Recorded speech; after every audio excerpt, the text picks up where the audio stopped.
नमस्कार, जनतंत्र टीवी देख रहे हैं आप। आपके साथ मैं हूं संतोष कंगवार। बुलेटिन की शुरुआत करेंगे। देहरादून के सचिवालय में सीएम पुष्कर सिंह धामी ने स्वरोजगार योजना की प्रगति की समीक्षा की है।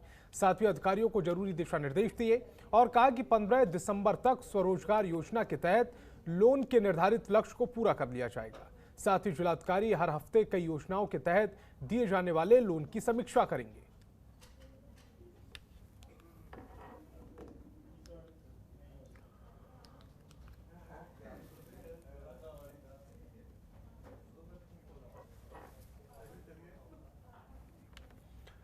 और उत्तराखंड पुलिस महानिदेशक अशोक कुमार ने 56वें डीजीपी और आईजी कॉन्फ्रेंस की जानकारी दी। उन्होंने बताया कि प्रधानमंत्री ने डीजीपी कॉन्फ्रेंस में पुलिसिंग से संबंधित 24 महत्वपूर्ण बिंदुओं पर चर्चा की है और उसमें बेहतर सुधार लाने के दिशा निर्देश दिए।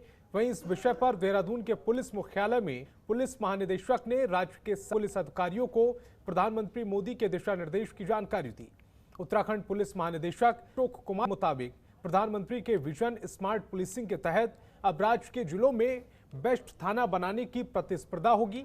साथ ही बेस्ट जिला पुलिसिंग बनाने का स्टाक भी सभी जिला पुलिस प्रभारियों को दिया गया है ताकि स्मार्ट पुलिसिंग की तरफ से तेजी से आगे बढ़ा जा सके।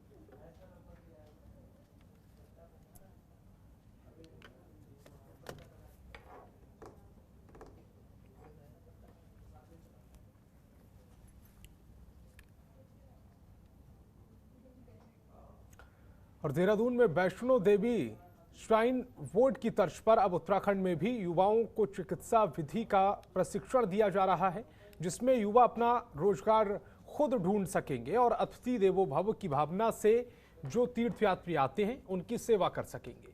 पर्यटन मंत्री सतपाल महाराज ने बताया कि उत्तराखंड के अंदर केदारनाथ की पैदल यात्रा के लिए काफी लोग आते हैं। द्रोणागिरी पर्वत पर पैदल यात्रा करते हैं और कई अन्य क्षेत्रों की पैदल यात्रा करते हैं। हमारे तीर्थ स्थान पैदल यात्रा करने वालों को मैसेजिंग की सुविधा उपलब्ध कराई जाएगी।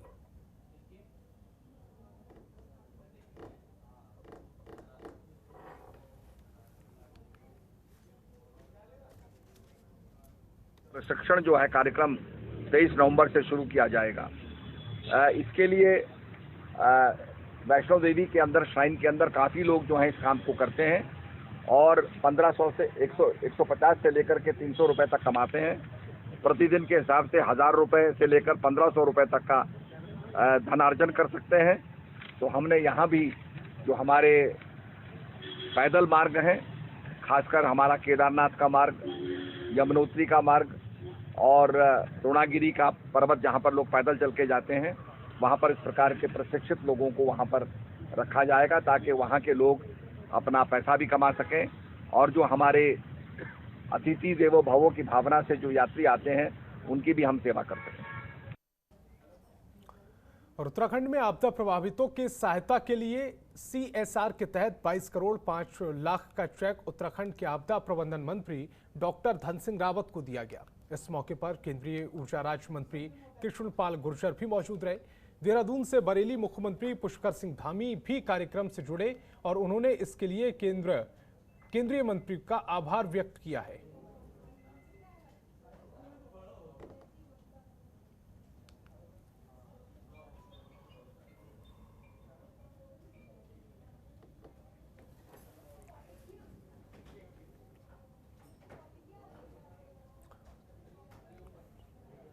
उत्तराखंड के तीर्थ पुरोहितों ने चारधाम देवस्थानम बोर्ड का विरोध तेज कर दिया है। अब तक चारों धामों में तीर्थ पुरोहित आंदोलन कर रहे हैं।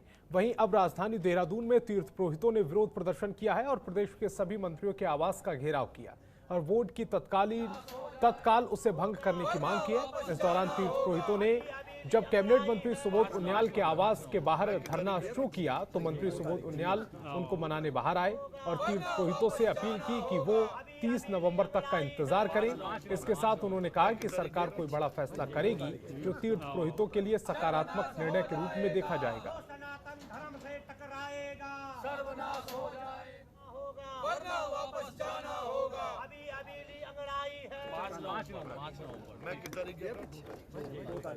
हमारी तो एक ही मांग है, हमने कहा बार बार, एक लाइन का फैसला है, इस कानून को वापस लो। देवस्थान बोर्ड जो काला कानून बनाया गया है सनातन के घोर विरोध में, तत्काल इसको वापस लो। एक लाइन में उनका हमारा उत्तर है, और उनको वापस लेना चाहिए।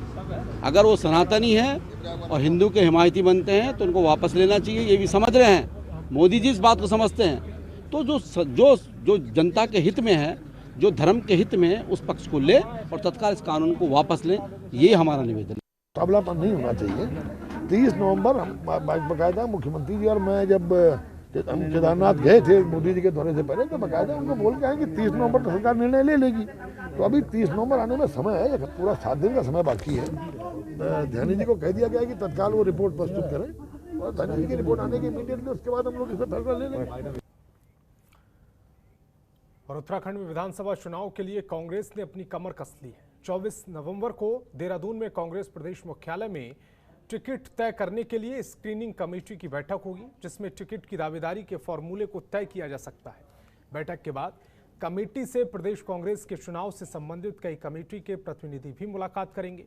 वहीं कांग्रेस प्रदेश अध्यक्ष गणेश गोदियाल ने बताया है कि कमेटी विधानसभा सीटों पर संभावित प्रत्याशियों को लेकर भी रुख साफ करेगी। वहीं पार्टी के वरिष्ठ नेताओं ने बैठक के लिए अपनी तैयारियां पूरी कर ली हैं। आपको बता दें कि कांग्रेस इस वक्त टिकट के दावेदारों की विधानसभा क्षेत्र में मजबूत पकड़, कार्यकर्ताओं में पहुंच और पार्टी के लिए निष्ठा के फॉर्मूले पर ही टिकट का आवंटन करेगी।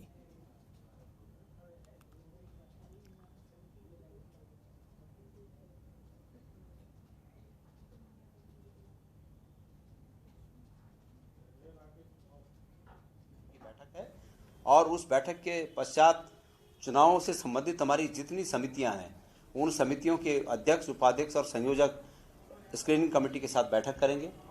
और इसका प्रायोजन चुनाव में एक सिस्टम बनाना है कि भाई टिकटों का फाइनलाइजेशन किस सिस्टम से होगा। आपने पूछा कि इसका क्राइटेरिया क्या होगा और किसी एलिजिबिलिटी क्या होगी टिकटार्थी की। हमने पहले ही कहा है कि जो व्यक्ति कांग्रेस के सिद्धांतों पर विश्वास रखता हो और जो व्यक्ति 5 साल तक कांग्रेस का झंडा बुलंद किए हुए हो, जो व्यक्ति 5 साल सुख और दुख में जनता के साथ रहा हो, ऐसा व्यक्ति हमारी नजरों में रहेगा। और उत्तराखंड में राजनीतिक अस्थिरता को लेकर देहरादून में पूर्व मुख्यमंत्री हरीश रावत ने ट्वीट किया है और लिखा है कि एक बिंदु विचारार्थ बार मेरे मन में आता है कि उत्तराखंड में राजनीतिक स्थिरता कैसे रहे, राजनीतिक दलों में आंतरिक संतुलन और स्थिरता कैसे पैदा हो। जब स्थिरता नहीं होगी तो विकास नहीं होगा, केवल बातें होती हैं। मैं पिछले 21 साल से इतिहास को यदि देखता हूं तो मुझे लगता है कि उत्तराखंड के अंदर राजनीतिक अस्थिरता पहले दिन से ही हावी है। उत्तराखंड में प्रत्येक राजनीतिक दल में ऐसे व्यक्तित्व कांग्रेस और भाजपा में कम दिखाई देंगे।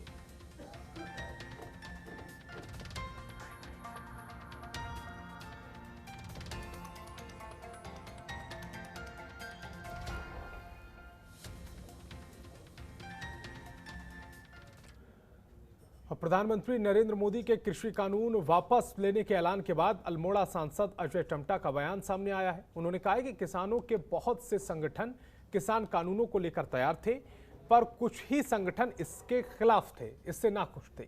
फिर भी प्रधानमंत्री ने जो फैसला लिया उससे दिल्ली की आवाजाही से लेकर आम जनमानस को जो परेशानियां हो रही थी वो भी अब सुलझ जाएंगी।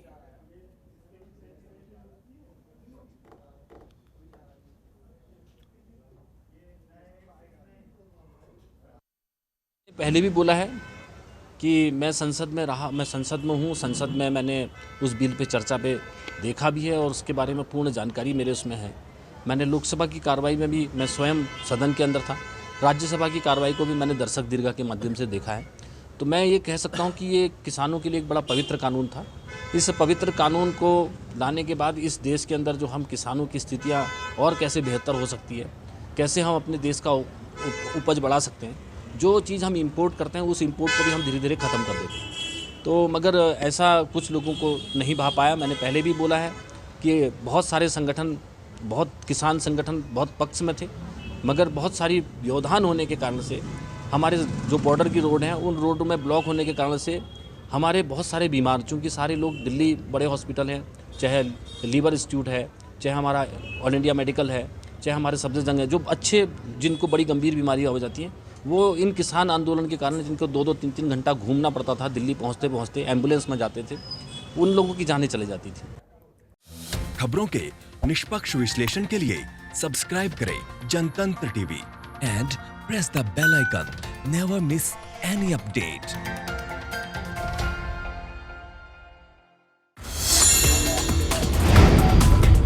Download the Janatantra TV app, available on Google Play and App Store. Download it now.